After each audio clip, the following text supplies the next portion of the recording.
Welcome to Easy and Smart Reads. We're looking at a John Grisham novel today. The irresistible and unforgettable bestseller, The Widow.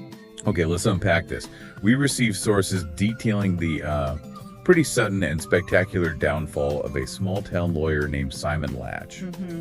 This deep dive is really into the high-stakes gamble of professional takes when they're just completely burned out. Yeah, and not just burned out, right? He was facing massive gambling debts. Several $1,000s, wasn't it? Owed to a local bookie? Chubb, yeah. And the sources say he was literally so broke, he was living out of this back room in his office. Called it the closet. Rough. It really paints a picture of desperation. And what's fascinating here is that precise moment that financial desperation meets, what looks like salvation. Right when he's at his lowest point. Exactly. This 85-year-old widow, Eleanor Netti Barnett, walks in, and she presents him with this incredible story of hidden wealth.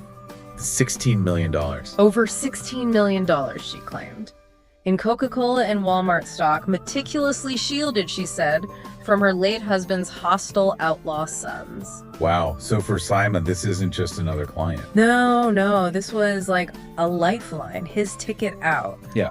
And the situation itself, it was immediately kind of ripe for exploitation, wasn't it? How so? Well, Nettie's current will, the one drafted by this rival lawyer, Wally Thackerman. Ah, yes. It was ethically appalling. It literally granted Wally nearly $500,000 and named him executor. That's highly questionable. Right. So Simon sees this chance.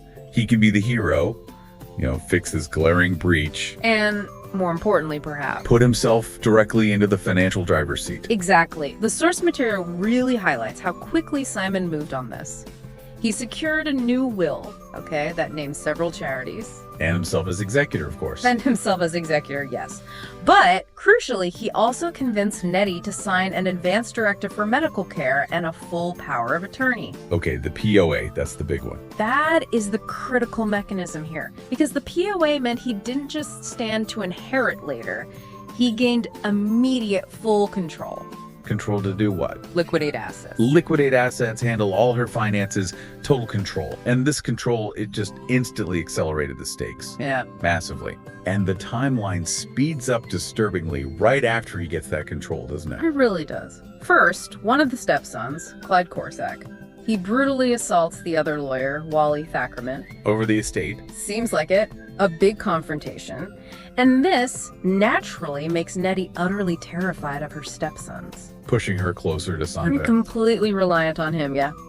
Then she's in a car wreck, ends up hospitalized. Okay. And just 12 days after signing those papers, giving Simon total control, she dies. Whoa. What was the initial cause? Pneumonia, initially. That was the diagnosis given at the hospital. Right. But an informant contacted Detective Barr, said the death was suspicious, basically, triggered a deeper look. And the autopsy?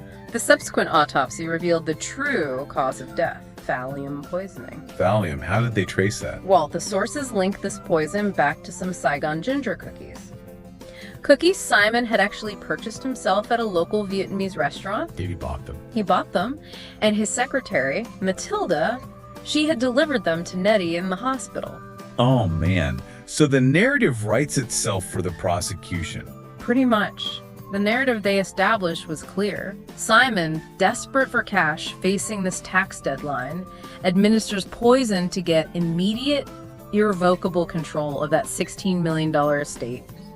First-degree murder charge. Okay, but here's where the whole legal picture just gets truly, truly convoluted. A big twist. Yeah. While Simon's facing this charge, driven by this huge financial motive, right? His own defense team discovers the shocking truth. The money wasn't there. The $16 million fortune. It didn't exist. Netti Barnett's whole story was this, meticulously planned, elaborate hoax. Her real assets were under $500,000? Less than $500,000. So Simon, the accused killer, was also the victim of his client's grand deception. It's wild. It creates this fascinating legal paradox for the trial, doesn't it? Because the motive they built the entire case on, greed for $16 million, Oof, evaporated. completely gone. Yeah.